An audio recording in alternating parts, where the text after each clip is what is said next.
찬미 예수님 반갑습니다. 행복하세요? 네, 이렇게 다시 주님의 은혜 속에서 다시 만나뵙게 돼서 반갑고요. 또 오늘도 어김없이 그분의 끊임없는 사랑이 또 자비가 우리를 초대해 주셨고, 그분의 은총으로 우리와 우리 가정을 지금 함께하고 있는 모든 이들의 마음과 생각과 또한 육신을 다 치유하시고 축복해 주실 줄로 믿습니다. 기도하고 시작하겠습니다. 성부와 성자와 성령의 이름으로 아멘. 고린도전서 12장 9절의 말씀입니다.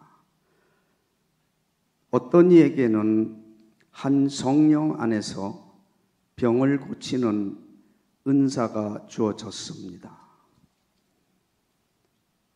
사랑의 주님, 감사합니다. 부족한 우리들을 잊지 않으시고 항상 기억해 주시고 초대해 주시니 감사하나이다.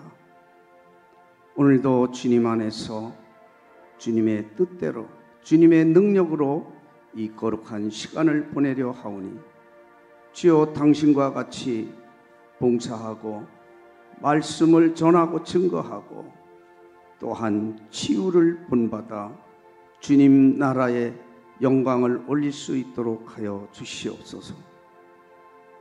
우리 한 사람 한 사람 당신께서 계획하신 은사를 풍성히 내려 주시옵고, 또한 이 시간 우리를 방해하고 또한 우리를 혼란하게 하는 불안, 초조, 근심, 걱정과 이 세상의 혼란한 모든 생각들, 기억들을 물리쳐 주시고 당신의 성령으로 충만케 하여 주시옵소서. 당신의 성령의 영으로 우리를 어루만져 주시고 우리가 주님께 영광을 올릴 수 있도록 하여 주시옵소서. 지혜로 채워 주시옵소서. 이 모든 기도 예수 그리스도의 이름으로 비나이다. 성부와 성자와 성령의 이름으로 아멘. 네, 이 치유 부분에 대해서 여러 과목이 있는데 오늘은 치유의 은사에 대해서 나누도록 하겠습니다. 제가 읽어드린 대로 고린도전서 12장 9절의 말씀처럼 한 성령 안에서 병 고치는 은사가 주어졌다 라고 이렇게 말씀을 하시는데, 하느님께서는 당신의 성령을 통하여서 어떤 사람에게 치유의 그 은사를 주시고 당신이 원하고 뜻하시는 때에 또 그를 치유의 도구로 활발하게 사용하시는 그런 분이십니다. 치유라는 것은 우리가 육체적인 치유, 또한 영적 치유, 또한 내적 치유, 그 다음에 구마가 있습니다. 근데 구마는 지난번에 하셨기 때문에 오늘은 내적 치유, 영적 치유, 육체적인 치유, 이 세 부분을 가지고 나누도록 하겠습니다. 127쪽에 보면은 제1일 병과 치유의 의미를 보겠습니다. 병의 의미가 무엇일까? 육체나 정신적으로 기능이 이상한 상태, 또한 비정상인 상태를 이야기한다라고 이렇게 정의가 되어 있습니다. 제가 결혼해서 얼마 안 돼서 예비군 훈련을 저 계양산으로 그때 갔는데, 이 남구에서 계양산까지 가려면 먼 거리였어요. 그때는 오토바이를 타고 가는데 중간에 오토바이가 소리만 나지 나가질 않는 거예요. 그래서 오토바이 가게 가서 이거 왜 이러냐고 그랬더니 엔진이 다 돼가지고 보링을 해야 된대요. 그러니까 제 기능을, 제 출력을 못 내는 거죠. 이것이 오토바이가 병들은 겁니다. 병의 의미를 우리가 똑바로 인식을 해야 될 것 같습니다. 또 치유의 의미는 무엇일까? 우리가 흔히 나누는 대로 힐링이라고 하죠. 치유를 질병으로부터 손상된 이런 육체와 정신을 본래의 최상의 상태로 유지할 수 있도록 치료하는 것이 치유라는 거죠. 두 번째로는 질병과 치유에 대한 견해를 말씀을 드리겠습니다. 구약시대에는 병의 원인을 귀신의 작용으로 이렇게 인식을 하였습니다. 그리고 이 구약 성경에서는 병을 인간의 죄의 결과로 또 인식을 하기도 했습니다. 그러나 예수님의 견해는 어땠을까요? 우리 인간은 육신과 영혼과 정신이 결합된 존재입니다. 예수님께서는 이것을 인식하셨고 또 이 악의 세력과 죄로부터 우리가 자유로워질 수 있도록 예수님께서는 많은 복음서의 내용대로 치유를 해 주셨습니다. 그리고 우리 이 가톨릭 교회의 이 치유에 대한 견해는 사랑과 이러한 관심에 입각한 병자 성사 또한 의학적인 방법을 병행하는 방법으로 인식을 하고 있습니다. 마지막으로 우리 성령 세신에서는 그러면은 이 질병에 대해서 어떠한 의식을 가지고 있는가, 견해를 가지고 있는가를 말씀을 드리겠습니다.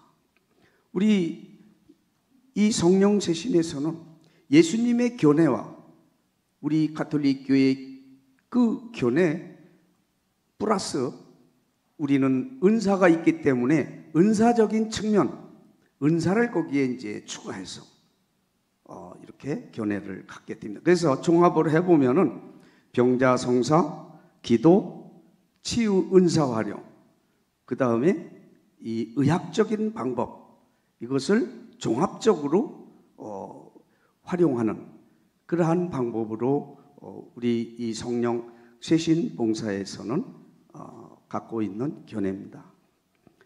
질병의 구속적 의미는 하느님의 위대한 그러한 선과 구속적 목적으로 질병이나 악도 하느님께서 허락도 하신다라는 거예요. 욥기를 보게 되면은 좋은 예가 될 겁니다. 욥기 1장 1절 이하에 보면 흠없고 옳고선 사람이었고 하느님도 인정해 주는 그러한 의인이었어요. 그런데 원일 모를 이러한 병고가 닥치고 집안에 환란이 닥치는 거예요. 이것이 구속적 목적으로 하느님께서 허락하실 수도 있다라는 것입니다. 그 다음에 132쪽에 보면은 제2일 치유의 역사. 구약 시대에는 미리암이 모세를 시기해서 불평을 하다가 악성 피부병에 걸렸는데 모세의 기도로 치유가 또 됩니다. 또 나만 장군이 그런 나병에 걸렸는데 엘리사의 요르단강에 가서 7번 씻으라는 그 지시에 따라서 이 나병이 치유가 됩니다. 구약에서는 그렇게 치유의 흔적이 많지 않습니다. 그러나 신약에 들어서 예수님께서는 많은 치유를 하셨어요. 이 복음서에 우리가 다 기억하고 있다시피. 그리고 또한 성령을 받은 제자들을 통해서 또 평신도들을 통해서 많은 치유와 기적이 일어났습니다. 그리고 20세기에 들어서 다시 성령 세신 운동을 통하여서 우리 이 평신도들에게도 치유의 이러한 은사가 주어졌습니다. 이상과 같이 병과 치유에 대한 의미에 대해서 알아봤고요. 또한 치유 은사의 역사에 대해서도 한번 지금 간략하게 알아봤습니다. 왜냐하면 이 부분은 분량이 많기 때문에 정해진 1시간 동안 설명드리기가 조금 벅찹니다. 그래서 간략하게 설명을 드리겠습니다. 138조 영적 치유. 영적 치유가 무엇일까? 영혼을 치유하는 것이다. 네. 그래서 미사라든지 또한 이 성사 생활이 귀찮고 기도 생활이 귀찮고 성당 가기가 싫고 또 습관적으로 죄를 짓고 또 그 죄를 해결하려는 노력도 안 하게 되고요. 또 이렇게 주님과 멀어지게 보니까 삶의 의미를 잃고 무기력증에 빠지는 그러한 상태를 영적인 장애가 있다라고 이렇게 합니다. 그래서 이러한 영적인 장애를 치유하는 것을 영적 치유라고 합니다. 영적 치유는 어떤 방법이 있을까요? 성사 생활을 통해서, 성사를 통해서 치유를 하는 거예요. 고해성사, 병자성사나 성체성사를 통한 치유 방법이 있습니다. 우리는 단지 이 고해성사를 나의 죄사함만 받는다라고 이렇게 생각을 하지만은 이 고해성사가 내 죄사함만 받는 것이 아니라 하느님과 화해성사한 거예요. 그리고 이 죄를 사하는 동시에 나의 이러한 영적인 장애를 하느님께서는 다 치유해 주심을 우리는 확신을 하고 믿어야 되는 것입니다. 그래서 이 고해성사를 통해서 영적 이러한 장애가 치유가 되는 거예요. 그 다음에는 상담사를 통한 치유가 있습니다. 영적 치유 은사를 갖고 있는 그런 상담 봉사자한테 상담을 통해서 치유를 또 받는 그러한 방법이 있습니다. 그 다음에 영적 치유가 해결되면 어떤 결과가 효과가 나는가? 영적 치유가 해결되면은 죄책감에서 해방이 됩니다. 우리는 죄를 짓게 되면은 나 자신도 모르게 하느님께 부담감이 가고 두려움감이 가요. 그래서 아담과 하와가 앞을 가리고 그것도 모자라서 나무 사이로 숨는 거예요. 이것은 우리 인간에게, 죄를 지은 인간에게 모두에게 가지고 있는 그러한 부담감입니다. 그래서 이런 부담감에서 이제 해방이 되고요. 그 다음에 습관적인 죄나 악습에 대해서 개선이 됐죠. 거기에서 해방이 되고 또 몸이 건조한 이러한 신앙 삶을 거기서 탈피가 돼가지고 이제 생기나는 기쁘고 활력에 넘치는 감사가 넘치는 그래서 사랑의 이러한 신앙생활을 할 수 있습니다. 그래서 이 영적 치유를 받은 분이 한번 고백하는 것을 제가 들은 기억이 나는데요. 가로수를 보고 별로 의미를 몰랐는데 가로수가 이렇게 흔들리는 모습을 보고 저 가로수는 우리는 날씨가 추워지면은 왜 이렇게 또 바람이 불고 추운 거야 하고 불평을 하는데 저 가로수들은 불평도 하지 않고 하느님을 흔들리면서 찬양을 하는 모습을 느꼈다라고 이 가을에 그러한 고백을 한 그 기억이 나요. 그렇습니다. 이것은 우리가 영적으로 맑으면은 하느님과 일치하면은 우리가 주님의 안에서의 주님이 내 안에서 내가 주님 안에서 생활을 정말 정상적으로 한다라면 모든 것이 은혜예요. 모든 것이 감사고요. 나의 환경이 그렇게 문제가 되질 않고 삶이 불평불만이 없습니다. 근심 걱정이나 염려가 없습니다. 하느님으로 우리는 승리하는 줄로 믿습니다.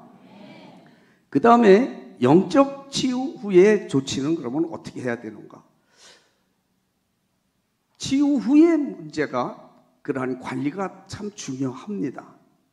대개 보면은 치유를 받고도 사탄은 끊임없이 그걸 또 다시 죄를 짓게끔 유혹을 하고 넘어지게 유혹을 합니다.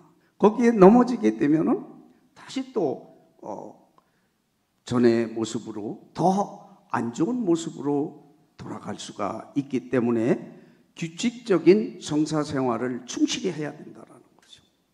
성사 생활을 충실히 하고 말씀을 아주 말씀 중심으로 잘 순종하면서 이렇게 살아가야 되고, 또 이렇게 치유가 되고 나면은 아주 기쁘고 충만해요. 세상 다 행복하고, 그래서 잠도 안 자고 그냥 밤새도록 기도를 하고, 너무 그 열성적으로 이렇게 신앙에 몰입하는 경우도 있는데, 그렇게 더운 방이 식습니다. 그래서 너무 처음부터 그렇게 열정을 가지면 안 되는 것이고, 점진적으로 이렇게 기도 분량을 늘려가고 확대해야 오래 갑니다. 아쉬움이 없으면 감사도 없다라는 말이 있어요. 우리가 영적인 장애에 부딪혔다고, 나는 영적으로 이렇게 장애가 있어, 그걸 창피하게 여기고 의식하면 안 돼요. 왜냐하면 우리가 그 베드로 사도가 예수님을 배반하였기 때문에 더 정말 성장하고 완성된 봉사를 할 수 있었을 거예요. 그것을 고의적으로 우리가 죄를 짓고 실수를 하면 안 되겠지만, 어쩔 수 없이 나에게 닥쳤던 이러한 문제를 다시 더 성장하고 그 다음에 성숙되고 주님과 일치하는 계기로 만들 때 오히려 그것이 은총이 될 줄로 믿습니다. 그래서 이 고통이 은총이다라고 그러는 것이, 고통을 고통으로만 우리가 바라보고 이해하면은 아무것도 아니에요. 그렇지만 그 고통을 통해서 하느님 안으로 들어갈 수 있는, 들어가는 계기로 만들 때 그거는 너무나 큰 감사한 은총이 되는 것입니다. 그 다음에 두 번째, 내적 치유. 내적 치유는 어떤 것일까? 정신을 치유하는 것이다. 정신. 특히나 우리가 흔히 많이 말하는 상처를 치유하는 것이죠. 그래서 삶이 불안초조하고 근심 걱정이나 미움이 가시지 않고요, 불면증이나 불안한 정서, 강박관념 이런 것들에 시달린다라면 이것은 상처를 한번 점검해 볼 필요가 있습니다. 마음의 상처, 마음의 상처는 우리가 고해성사를 받는데도 그 사람을 다시 만나게 되면 또 그때 그 감정이 살살 피어오를 때가 있어요. 근데 고해성사를 볼 때에 상대의 잘못을 갖다가 고자질하는 고자질 성사를 보게 되면 되게 효과가 없어요. 내가 잘못한 것을 고해야 돼요. 그리고 고해 후에 그 상대방을 위해서 계속 축복 기도를 해 주셔야 돼요. 그러면 처음에는 내가 억울하게 왜 저 인간한테 축복 기도를 해줘야 돼? 하지만 자꾸 하다 보면은 미움이 가십니다. 미움이 가십니다. 예수님께서도 너를 박해하는 자들을 위해서 축복해 주라고 그랬어요. 축복 기도가 이 상처 치유에 상당히 큰 그 능력인 줄로 믿습니다. 제가 아는 그 형제는 대학을 졸업하고 은행의 경비원으로 입사를 했어요. 자기 친구들은 대기업에도 입사를 하고 다 잘 되는데, 자신은 열심히 신앙생활을 하고 그러는데 왜 저는 이렇게 경비원으로 일을 해요? 그래서 아무래도 경비원은 정식 직원들이 좀 이렇게 밑으로 보는 경향이 있잖아요. 이 젊은 친구가 그것이 너무나 상처를 받는 거예요. 그래서 아주 상처가 많으니까 불평불만이 많고 고집이 세고 자기 중심적인 거예요. 그런데 지난 언제입니까? 설 때 어머니 댁에 갔는데 용돈을 드렸죠. 그런데 어머니하고 또 용돈 드린 것까지는 좋았는데, 드리고 나서 이런 얘기 저런 얘기 하다가 어머니하고 말다툼을 했어요. 엄마가 얼마나 화가 났으면 돈을 갖다 받은 걸 집어 던지면서 가라고, 액수야 하면서 그냥. 왜냐하면 이 형제가 그만큼 상처가 많은 거예요. 그래서 정상적인 대화가 안 돼, 의사소통이 안 되는 거예요. 모든 것을 부정적으로 봅니다. 그래서 이 공동체에서도 상처가 많은 분들은 부정적이고 불평불만이고 그냥 어떻게든지 꼬투리를 잡으려고 하고 그런 면이 많아요. 거기서 끝나는 것이 아니라 거기서 나와가지고 바로 나온 길이 이제 사창가 골목 클릭하다가 사창가에 들렸어요. 그것이 한 번이 아니라 몇 번을 들리게 된 거예요. 이렇게 상처라는 것이 단계적으로 사탄은, 악의 세력은 우리를 파멸로 하느님과 완전히 관계를 멀어지게 하는 단계로 우리를 유혹을 합니다. 그래서 상처는 우리가 심각하게 관리를 잘 해야 돼요.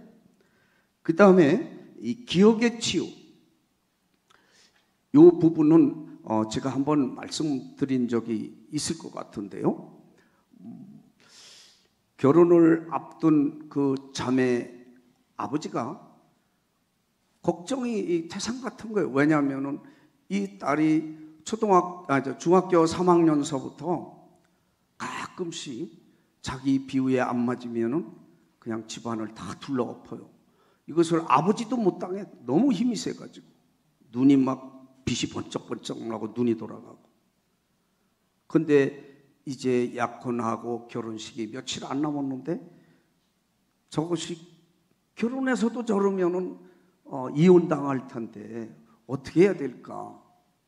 그런데 무슨 생각이 딱 떠오르냐면 그 아이가 엉금엉금 길 때에 자기 부인하고 싸움을 했어요. 부부 싸움을 했는데 자기가 어떻게 좀 밀었는데 자신 부인이 그냥 방 구석으로다가 쓰러졌어요. 이때 뭔가 발목에 뭔가 잡힌 게 있어서 보니까 이 딸이, 결혼할 딸이 자기 발목을 붙잡고 하면 엄마 때리지 말라고 하는 거예요. 이 아이가 어른들 싸움에 그때 뭐 죽여라 살려라 얼마나 소리가 컸겠어요. 엄마는 넘어지지. 그러니까 얼마나 겁을 많이 먹고 상처를 받았을까. 그래서 이 딸한테 무릎을 꿇고 사과를 했어요. 너한테 못 보여줄 것을 보여줘서 이렇게 됐다고. 그런데 이 딸은 정작 그것을 기억을 못해요. 우리의 상처를 악의 세력은 우리 내면에다가 포장을 예쁘게 해서 다 숨겨놨어. 그래서 상처 많은 사람들, 상처가 있습니다 하면은 나 상처 하나도 없어요. 상처를 발견하면 인간은 상처를 해결하려고 했죠. 상처를 해결하면은 악의 세력은 일거리가 안 되는 거예요. 하느님, 상처 해결하면 하느님께로 가니까. 상처가 안 돼야 그 인간을 자꾸 파멸로 몰아갈 수가 있는데. 그래서 치유가 돼가지고 지금 뭐 결혼해서 그 아이가 아마 지금 초등학교 들어갔을 겁니다. 이렇게 좋지 못한 기억도 주님께서는 다 치유하십니다. 네? 치유자이신 주님께 내가 겸손하게 나의 모든 것을 다 고하고 내놓으면은 그분께서 다 어루만져서 치유해 주십니다. 내적 치유 방법은 어떤 것이 있을까요? 개인 기도로 치유를 받을 수 있다라는 것이죠. 우리가 하루를 살면서도 기분 나쁜 적이 있어요. 가정에서 또 부부간에도 식구끼리도 직장에서도 공동체에서도 그것을 바로 내 이성적으로 감정적으로 표출할 것이 아니라 내가 어떠한 멸시를 받았으면 바로 주님께, 예수님 나 지금 이래서 멸시받고 내가 정말 분통이 터집니다. 예수님 내 마음 아시죠? 뼛속까지 아시는 주님 아시죠? 나를 위로하고 치유해 주십시오. 그리고 그분도 같이 치유 기도를 해 주셔야 돼요. 그분이 잘 몰라서 그렇게 저한테 이러한 무시를 했는데 그분도 좀 치유해 주시고 그러한 악습도 악정도 다 치유해 주십시오 하고 기도를 해요. 이렇게 며칠 동안 하면은 그러한 감정에서, 상처에서 바로 벗어날 수가 있어요. 근데 그것이 눌러주고 오래 이렇게 쌓아두게 되면은 오래될수록 이러한 육체적인 병도 치유가 잘 안 되듯이 시초해야 빨리 치유가 되는 거예요. 그리고 또한 이 은사자를 통해서 내적 치유를 또 받을 수가 있습니다. 내적 치유의 은사가 있는 분한테 상담을 통해서 또한 치유 기도를 받고 치유를 이렇게 받을 수가 있습니다. 또 한 자매님은요, 내일 이제 이혼 판결이 나는 날에 그런데 연락이 왔어요. 내일 우리 이혼한다고. 그래서 꼭 이혼을 해야 되냐? 그랬더니 이혼을 할 수밖에 없다라는 거예요. 근데 그분이 청하지도 않았는데 자기 어려서부터의 지금까지 살아온 모든 과정을 다 이야기를 하더라고요. 그러니까 그때에 잘 그냥 들어만 주는 거예요.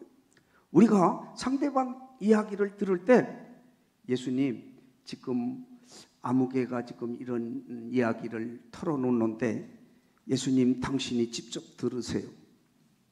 저는 가시적인 도구에 불과한 겁니다. 우리는 우리 인간 봉사자들은 가시적인 도구예요. 실제 듣는 분은 해결하시는 분은 주님이셔요. 그래서 들으시라고 해결해 주시라고 이렇게 딱 하지 않습니까? 근데 이틀 후에 연락이 와서 우리 이혼 안 하기로 했습니다.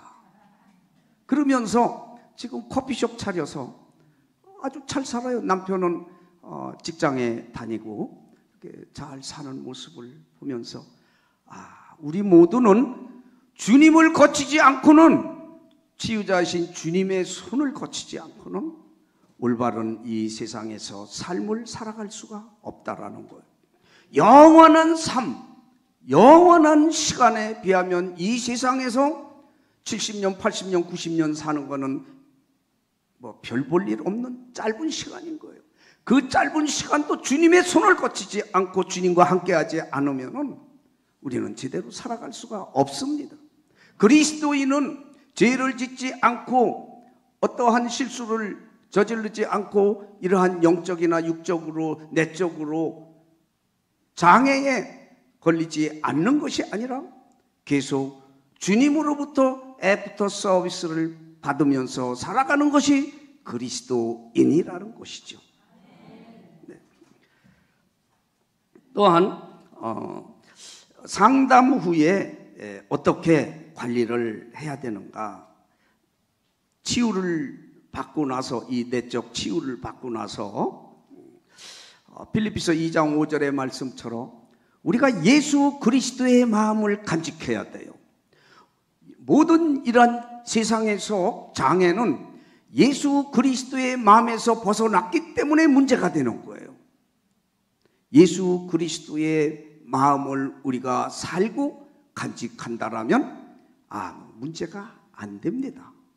그렇기 때문에 예수 그리스도의 마음으로 다시 회복하는 거예요. 철저히 그런 삶을 살아가야 돼요. 십자가 위에서도 아버지 저들이 하는 짓을 모르니 저들을 용서해 주십시오. 나를 십자가에 박는 사람을 내가 용서할 수 있어야 돼요.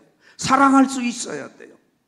그러면 내적으로 뭐 상처가 뭐가 그렇게 큰 문제가 되겠습니까? 조금 흔들리다가 맙니다. 또한 내적 치유의 결과는 이 미움이나 또 정신적으로 안정을 찾게 되고 평화와 또 사랑이 넘치게 됩니다. 그래서 이런 육체적인 질병까지도 치유를 받는다라는 거예요. 성경에 보면은 주님 안에서 즐거워하여라. 네 앓던 병이 나리라 그래요. 우리가 주님 안에서 즐거운 삶, 감사한 삶을 살 때 이 육체적인 병도 치유가 됩니다. 한 자매님이 너무나 상처가 많아서 그분도 그냥 종업원 하나를 2, 3개월을 못 넘겨 내보내고 또 내보내고 또 내보내고 수없이 이렇게 좋은 말을 해줘도 안 되더라고요. 그러니까 어떻게 돼요? 지금은 그냥 여기에 뭡니까 이게 저 소변 자주 나오는 거 거기도 막 아프대. 그렇게 하고 또 소화 안 되지요. 또한 뭐 열이 막 올랐다 내렸다 하지요. 무릎 때문에 걸음을 제대로 못 걷죠. 그런데 자신이 죽었으니까 이제 자신의 그러한 고집을 꺾더라고요. 그리고 나서 아주 잘 걸어 다녀요. 그러면서 어이구 뭐냐 낫다고 뭐 그냥 야 며칠이나 가나 보자 뭐 이렇게 했는데 우리가 이 내적으로 정신적으로 치유가 되면은 상처가 치유되면은 육체적으로 아주 치유가 덩달아서 잘 됩니다. 제가 육체적인 치유를 오늘 하려고 해서 그것만. 근데 이 육체적인 치유, 영적인 치유, 내적인 치유는 서로 삼각관계로 연결이 긴밀하게 되어 있습니다. 그래서 지금 함께 이렇게 나누는 거겠습니다. 하느님께서 영적 또한 내적 치유자시기 때문에 의학적으로 병이 낫지 않는다는 진단을 받아도 병명이 안 나오는 경우도 있어요. 그죠? 네, 그럴 경우에 우리의 내적인 상태를 점검해 봐야 합니다. 그래서 빛의 삶으로 살아갈 수가 있고 또한 마귀가 먹는 식량이 뭔가 주식이 미움을 먹고 산다라는 거예요. 그래서 내적 치유가 되려면 사랑으로 바꿔버리면 그냥 끝나버리는 거예요. 마귀는 사랑을 못 먹어요. 그러니까 미움이 있으면 전화합니다. 걔네들이 야 여기 아무개네 저 시실리안에 먹이가 많아 빨리 와. 그러면 거기로다가 막 몰려드는 거예요. 사랑으로 바꾸면 여기야 바늘방석이다 야 못 있겠다 야 그러면서 미움이 많은 사람을 찾아갑니다. 미움을 해결해야 돼요. 남을 용서하는 것은 그 사람을 위해서 용서하는 것이 아니라 내 자신의 건강하고 행복한 삶, 주님 기쁘게 해드릴 삶을 살기 위해서 남을 용서하는 거예요. 아멘 하셨으니까 오늘 집에 가셔서 서비스를 좀 많이 해주시고.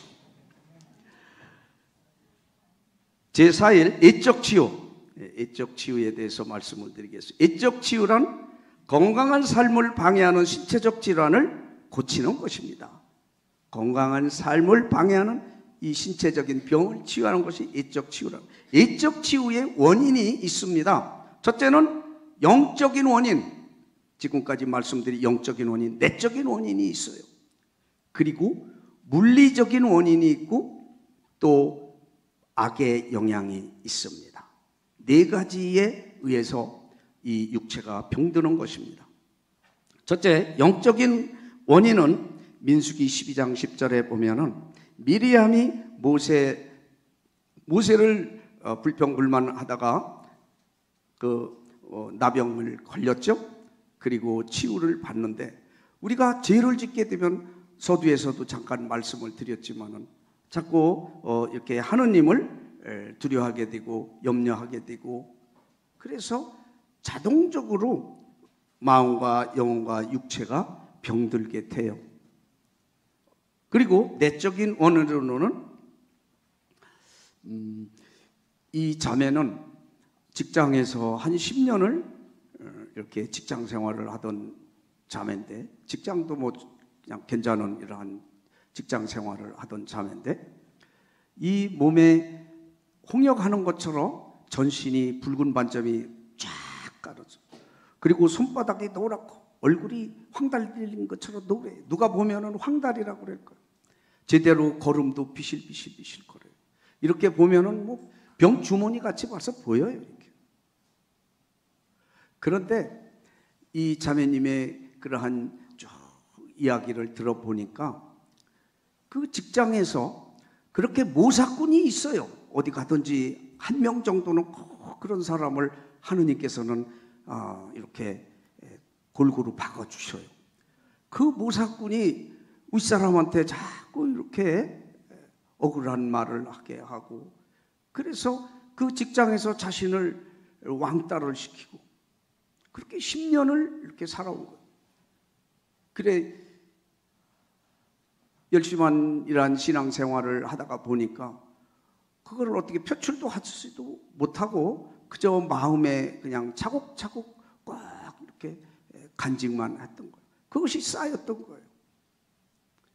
그런데 그 자매가 지우기도를 받고 땅바닥에 막 거품을 물고 뒹굴고 막 괴성을 지르고 막 머리를 벽에 들이받고 한 시간을 그러다가 이렇게 레스팅이 돼가지고 쫙 그냥 이렇게 깔아졌는데, 툭툭 털고 일어나는데 손바닥에 혈기가 돌고 벌겋게 얼굴이 혈기가 돌고, 그 다음에 이 붉은 반점이 반은 색상이 벌써 이렇게 죽었어요. 하느님은 분명히 살아계시고 우리와 함께 하시고 우리의 중재 기도에 그분 귀 기울이시고 역사하시는 분인 줄로 믿습니다. 네, 그래서 우리는 항상 주님께 나의 그러한 영적으로 내적으로 항상 주님께 의지하고 그분의 치유를 충실히 받아야 건강한 육체를 살아갈 수가 있어요. 그 다음에 물리적 원인, 영양이 결핍되었다든지 지나친 흡연이나 술을 많이 든다든지 이러면 병이 걸리겠죠. 네, 그래서 육체적인 병이 발생하는 경우도 있고, 그 다음에 마귀의 영향, 마귀는 끊임없이 인간을 불행한 삶을 살게 합니다. 그리고 하느님과 궁극적으로 분리되게 하는 거예요, 마귀에. 그래서 인간에게 육체적인 그러한 질병도 초래를 하게 돼요. 루카복음 13장 16절에 18년 동안이나 등 마귀가 지배를 해서 등을 굽고 살 수밖에 없었던 여인을 예수님께서 치유를 해 주셔요. 이렇게 마귀들은 갖가지 인간의 장애를 발생하게 합니다. 그러므로 이 병은요, 영과 육과 이 정신이 서로 밀접한 관계를 가지고 있습니다. 두 번째, 애적 치유 기도 방법은, 첫째, 병의 원인을 우리가 잘 파악을 해야 돼요. 그래서 봉사를 할 때, 치유 기도할 때 무조건 나가라 하는 것이 아니라 이 사람이 어떠한 장애가 있는 사람인지 파악을 먼저 잘 해야 되는 거예요. 병의 원인이 영적인지 내적인지 그 다음에 물리적인지 마귀의 영향으로 그런지 잘 분별을 해서 대처를 해야 됩니다. 사실 제일 흔한 것은 내적 치유만 하면 대부분 다 회복돼요. 상처가 제일 흔한 거예요. 그리고 깊은 회개를 할 수 있도록 도와줘야 되고 고해성사를 꼭 볼 수 있도록, 그래서 주님과 함께 밀접한 그러한 일치된 삶을 살 수 있도록 성사생활 또 성체조배 열심히 하도록 도와줘야 됩니다. 그리고 사탄의 영향에 의한 것이라면 구마기도도 해줘야 되고, 그렇지 않으면 의술에 의존해서 정확한 진단을 받고 의사의 그러한 치료를 받도록 우리가 요해야 돼요. 그렇지 않고 이게 어떤 분들은 너무나 열심히 해서 그런지 무조건 기도해라, 기도하면 믿으면 낫는 거야 하는데, 믿어야 낫죠. 믿어야 낫는데 그런 방식으로 봉사를 하면은 좀 곤란합니다. 오늘도 그 믿음에 대해서 10명의 나병 환자가 치유됐는데 한 명이 돌아와서 감사를 드렸을 때 내 믿음이 너를 살렸다, 구원하였다, 이렇게 말씀을 하셨어요. 그리고 또 예수님께서는 두려워하지 말고 믿기만 하여라, 제발 믿어라, 내가 이룰 테니까, 그러시는 거 아니겠습니까? 네, 그래서 믿음을 기초로 주님을 일원하시고 치유와 기적을 일으키시는 줄로 믿습니다. 치유 기도의 조언, 치유 기도 후에 조언. 우리는 치유를 할 때에 좀 서두에 잠깐 언급을 했습니다마는 내가 자꾸 꼭 낫게 해주려고 하는 경향이 있어요.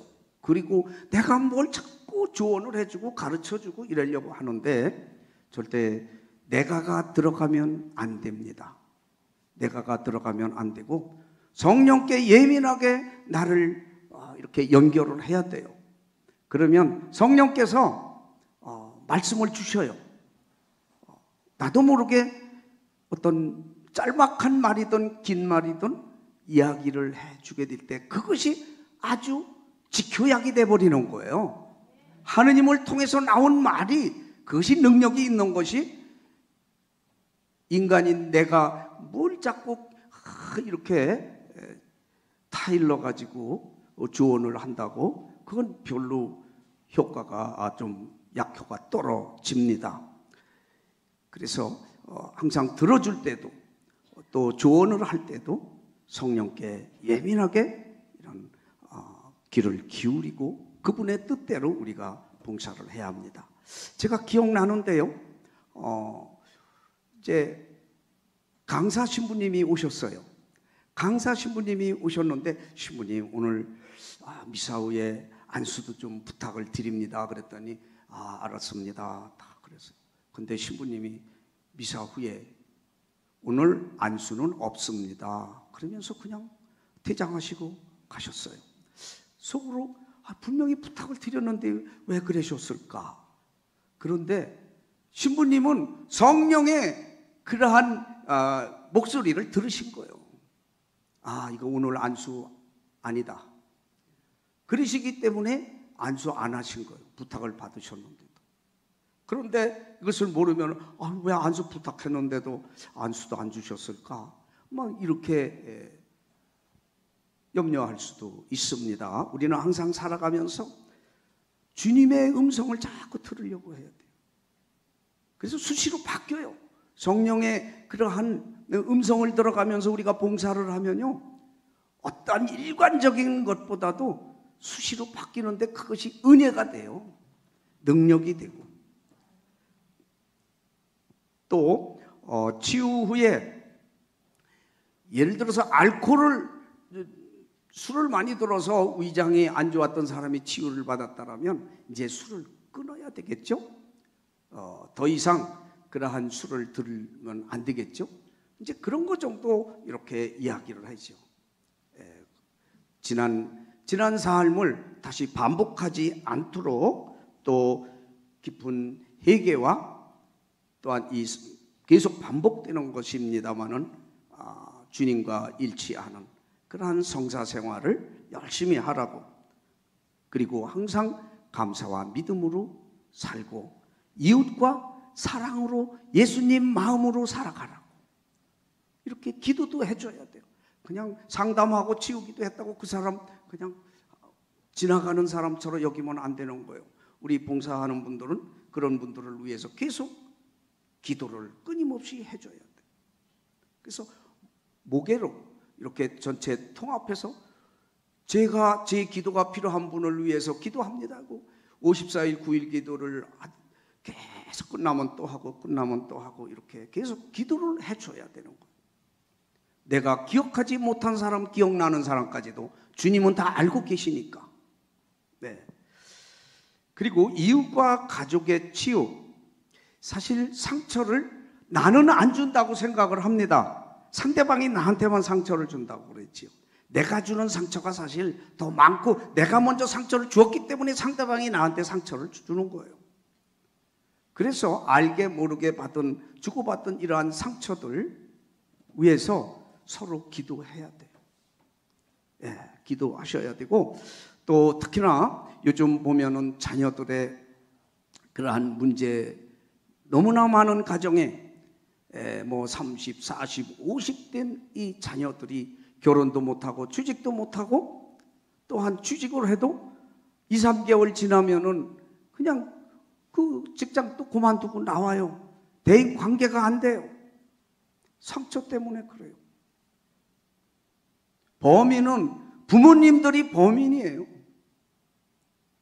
편애를 하고 또한 몹쓸 욕을 하고 그냥 막말을 하고, 이것이 어린 나이에 상처인지도 모르고 그것이 내면에 다 쌓입니다. 그러다가 대개 보면은 30에서 35세 되면 그것이 이제 다 그 상처의 반응이 드러나기 시작해요. 그래서 결혼 생활도 원만하게 못합니다. 상처가 많은 사람들은 자기 중심적이고 자기 고집적이기 때문에 자기만 우애줘야 되는 거예요.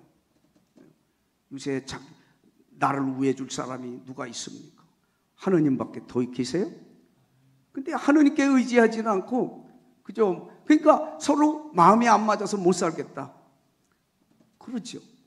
내가 결혼 생활은 맞춰가면서 하는 거지 내 마음을 맞춰달라고 그러는 건 아니잖아요. 직장에서도 마찬가지. 이것을 우리 애들은 왜 이렇게 취직도 안 되고 장가도 못 들고 출가도 못 하고 이렇게 살까 막 이렇게 하면서 이렇게 열심히 기도해 다니고 그러는데 취직 좀 하게 해주세요. 취직하게 해달라고 해서 취직되는 게 아니라 그 아이 안에 있는 그 구부러진 마음을 펴줘야지 취직이 되고 올바른 삶을 살아가는 거예요. 자녀를 위해서 지금 이 순간부터는 하루에도 정말 기본적으로 3번 이상 시간만 나면 자녀를 위해서 치우기도 해주세요. 상처 치우기.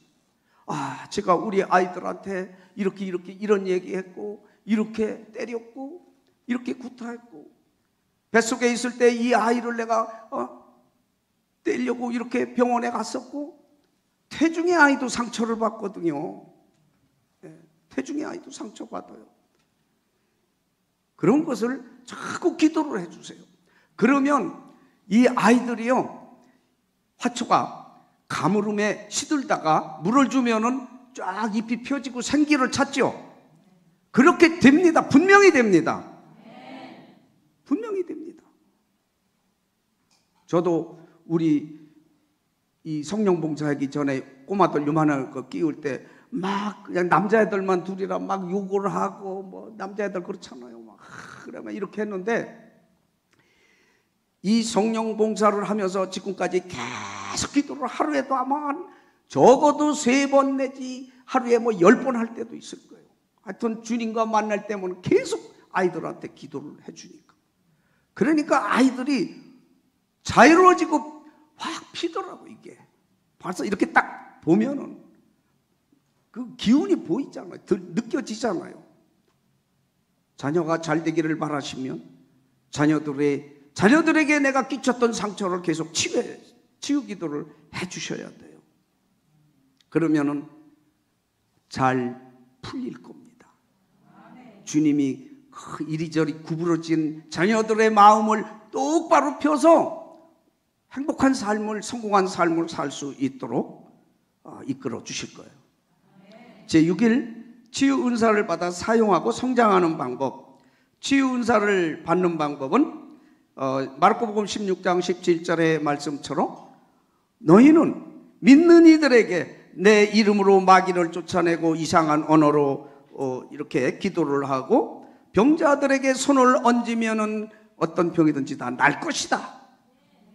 하느님께서 우리 모두에게 다 이 은사를 주셨어요. 다만 어떤 사람은 예언의 은사를 더 주 은사로 많이 주셨고 어떤 사람은 치유의 은사, 구마의 은사, 주 은사가 어떤 것이 더 많으냐의 차이지 이 모든 은사 다 주셨어요. 그래서 주님께 대한 믿음으로 우리가 이웃을 위해서, 자녀를 위해서 기도를 해줄 때 분명하게 주님께서 일을 하십니다. 치유 은사 받는 방법, 자신의 기도로 이렇게 치유가 일어나고 또 많은 이제 이렇게 정화가 일어난다라면 자신을 주님께 봉헌을 하세요. 주님 도구로 써주세요. 제 뜻대로가 아니라 주님 뜻대로. 나는 치유의 은사를 바라는데 희사의 은사를 주셔가지고 남한테 이렇게 자꾸 도와주고 이런 걸 나 치유 은사를 주세요. 나 이거는 하기 싫어. 그러면 안 되는 거예요. 우리는 주님께서 이끄시는 대로 가야지 되는 거예요. 그리고 또 이 치유봉사자는 이 공동체의 지도 신부님의 철저한 지도 하에서, 감독 하에서 치유를, 봉사를 해야 돼요. 내 개인적으로 보따리 가지고 여기저기 돌아다니면서 막 기도해 주러 다니고 차비 받고 뭐 이런 거 절대 안 됩니다. 그런 짓 하면은 첫째, 성령 쇄신이 욕을 먹게 돼요. 지금까지 사실 이 성령 쇄신이 부정적인 측면이 있다라면 우리 봉사자들이 그런 경솔한 면이 있었다라는 거 자인합니다. 이제는 그런 식으로 우리가 봉사하면 안 되는 거예요. 교회의 가르침과 질서 안에서 주님의 뜻에 따라서 겸손하게 봉사를 할 때 주님께서는 그 봉사자에게 더 풍성한 치유의 또한 여러 가지 그러한 은사를 내려주시는 것입니다. 또 이 치유부에 들어와서 치유 활동을 하게 되면은 아무리 내가 치유 은사가 지금 있는 선배들보다 많다고 해도, 강하다고 해도 보조서부터 하는 거예요. 네? 보조서부터 하면서 어떻게 선배들이 치유 봉사를 하는지 이러한 질서를 배우고 익혀 가면서 단계적으로 해야죠. 처음부터 막 그냥 휘젓다가 보면은 자신이 손해가 봐요. 하느님은 그런 교만한 사람을 바로 뽑아내버립니다. 절대 교만하면 안 돼요. 하느님 겸손해야 돼요. 치유 기도의 이러한 마음가짐은, 치유의 이러한 능력은 하느님께로부터 부여받은 거예요. 하느님의 그러한 은혜의 능력을 빌려다가 쓰는 것 뿐입니다. 그래서 항상 그 치유 은사를 빌려준 하느님의 뜻에 맞게 사용을 해야 돼요. 나를 드러내려고 하고 과시하려고 하고 내 사리 사욕을 취하려고 하면은 절대로 안 되는 것입니다. 치유 기도 방법, 치유는 하느님 안에서 하느님이 원하시는 때에 하느님의 기묘한 방법으로 하십니다. 네, 그래서 내가 꼭 반복되는 말씀입니다만은 이 사람을 꼭 치유해 줘야 되겠다, 이렇게 하시면 안 돼요. 제가 자랑 같아서 말씀드리기가 그런데요, 한 번은 이런 적이 있었어요. 2박 3일 피적된데 지나가는데 휠체어에 앉아있던 사람이 그냥 일어나서 걸어다니더라고요. 저는 몰랐어요, 그거를. 그런데 사람들이 오오오 해서 왜 그러나 이렇게 봤더니 그 사람이 일어나서 걸어 다니는 거예요. 하느님은 당신이 원하는 때에 원하는 방식으로 하시는 거예요.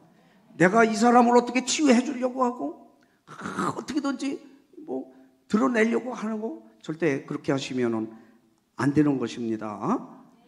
그리고 또 안수할 때에 막 쓰러뜨리고 또 목을 탁탁 치고 어디 지압을 하고 이런 거 안 되는 거예요.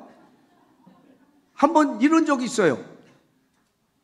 신자들 중에서는 가발 쓴 사람도 있잖아요. 이 사람은 머리를 돌려.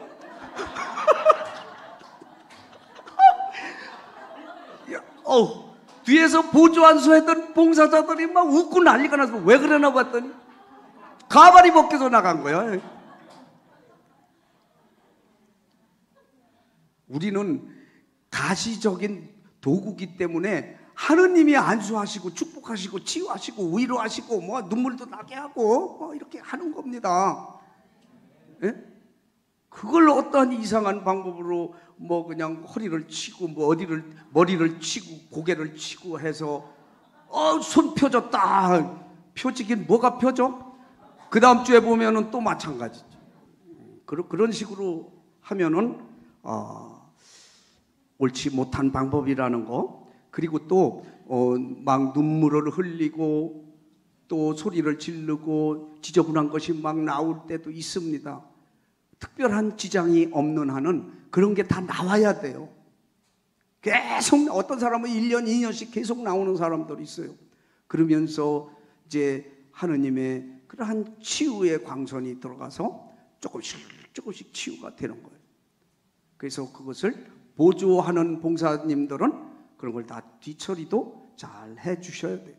어떠한 기도회에 특별한 계획이 있거나 뭐가 있으면은 그런 때는 옆방으로 옮겨서 한다든지 자제를 시킬 필요도 있지만 굳이 자제시키면은 별로 바람직하지 않다라는 것입니다. 치유되었을 때는 치유는 예수님의 치유는 그냥 즉석에서 치유. 앉은 배가 일어나 걸어가라 하면은 그냥 들 것을 들고 걸어가는 사건이 일어나는 거예요. 근데 우리 인간을 통한 치유는 그렇게 즉석에서 완전한 치유가 일어나지 않고 대개는 점진적으로 치유가 일어납니다. 왜냐하면 인간을 그렇게 치유를 해주시면 한 방에 하시면은 그냥 떼이고 말아요. 그래서 점진적으로 본인의 노력과 거기에 결부를 해서 이제 차츰차츰 치유가 되는 것입니다. 그래서 치유는 치유의 속도도 주님 마음대로예요. 네, 빨리 안 된다고 에휴 효과가 없네 이렇게 하시면은 안 되는 거예요. 믿을 때 믿음으로 주님께 의탁할 때 치유를 풍성하게 완전하게 해주십니다. 그리고 치유 받았을 때는 분명히 오늘 이 나병 환자처럼 주님께 감사를 드리고 예물을 드리는 것이 바람직합니다. 그리고 치유 받았다고 해서 다 봉사해야 되는 건 아닌 거예요. 그 사람의 환경이나 여건도 고려해서 봉사를 하라고 해야 돼요. 베드로 장모가 열병에서 치유되었을 때 시중을 들었다라고 되어 있습니다. 그렇죠? 봉사하는 것이 원칙이나 무조건 봉사를 하라고 하는 것은 무리다라는 것을 말씀드릴 수 있겠고요. 164쪽 치유의 성장, 치유에 관한 분별이 성장하도록 해야 된다. 말씀드린 대로 이것은 어떤 원인에 의해서 어떤 기도를 해줘야 되는가, 어떻게 관리를 해줘야 되는가를 분별을 해야 돼요. 그리고 또한 치유가 안 되는 원인도 파악을 해야 됩니다. 거기에서 치유에 장애가 되는 부분이 있습니다. 이렇게 몇 년 동안 열심히 다니고 매일 안수받고 올 때마다 치유기도 받고 하는데도 치유가 안 되는 경우가 있어요.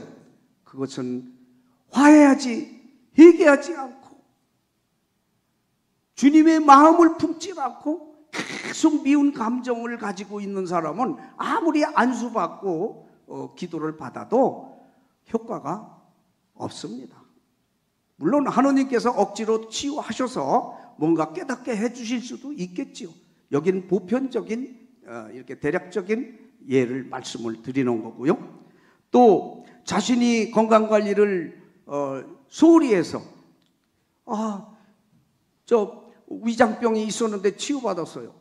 그러면 그다음부터 막 또 술 먹고 뭐 자극적인 거 막 먹고 이렇게 해서 또 아프게 되면 그거는 자기 자신이 잘못된, 하느님이 치유를 안 해주신 게 아니죠.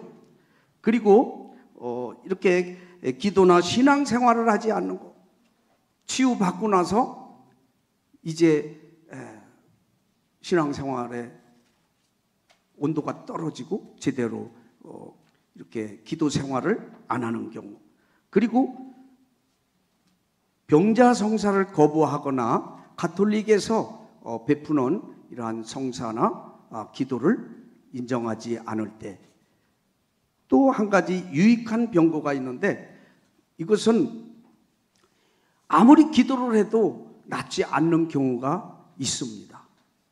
그것은 하느님께서 유익한 병고를 주십니다. 하느님께서 당신과 영원한 일치를 이루고 또 많은 사람들을 대속해서 그러한 해결을 위해서 이러한 병고를 주실 때도 있습니다.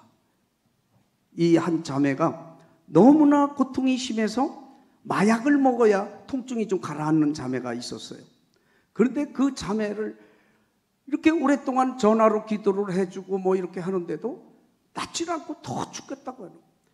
그런데 제가 그랬어요. 자매님, 그러지 말고 하느님을 모르는 분들을 위해서 봉헌을 하십시오. 그 고통을. 그리고 이 정치 지도자들, 이 사회를 위해서, 이 지금 혼란한 이런 사회를 위해서 당신의 그 고통을 봉헌하십시오. 이렇게 했는데 놀랍게도 요즘은 마약을 안 먹어도 돼요 하고 연락이 왔어요. 이렇게 하느님께서 특별히 이 개인의 어떠한 고통과 희생을 통해서 이 세상을 정화하는 데 계획을 가지고 주시는 그런 고통도 있습니다. 그리고 이 치유 봉사를 하기 위해서는 열심히 기도 준비가 있어야 되고요. 그리고 휴식이나 또한 이러한 육체적인 그러한 준비도 잘 해야 돼요. 어떤 분은 안수를 하고 나서 3일 동안 몸져 누웠었다는 분도 있어요. 그것은 자기가 하려고 그러기 때문에 그래요. 주님께서 하시도록 하면은 좋은 그러한 치유 봉사를 할 수 있습니다. 치유 은사가 드러나기를 원하신다라면 치유의 은사, 주님께 나를 온전히 개방하고 맡기시고 예리고 소경을 치유해 주신 그러한 예수님의 그 사랑으로, 자비의 사랑의 마음으로 우리도 치유를 해줘야 돼요. 그 치유는 사랑이다라고 저는 봅니다. 치유의 능력은 사랑인 거예요. 사랑의 그러한 마음가짐과 눈으로 정성으로 하면은 주님께서 그 사랑의 통로를 통해서 풍성한 치유를 해 주신다라고 믿습니다. 아무쪼록 이 치유 은사를 통해서 우리가 다시 한번 나의 원하는 치유 은사를 받아야 되겠고, 또한 이 은사를 주님 안에서 또 교회 안에서 잘 사용해서 주님께 기쁨과 영광이 되는 그러한 저와 여러분이 되시기를 기도드립니다. 영광이 성부와 성자와 성령께, 성부와 성자와 성령의 이름으로 아멘.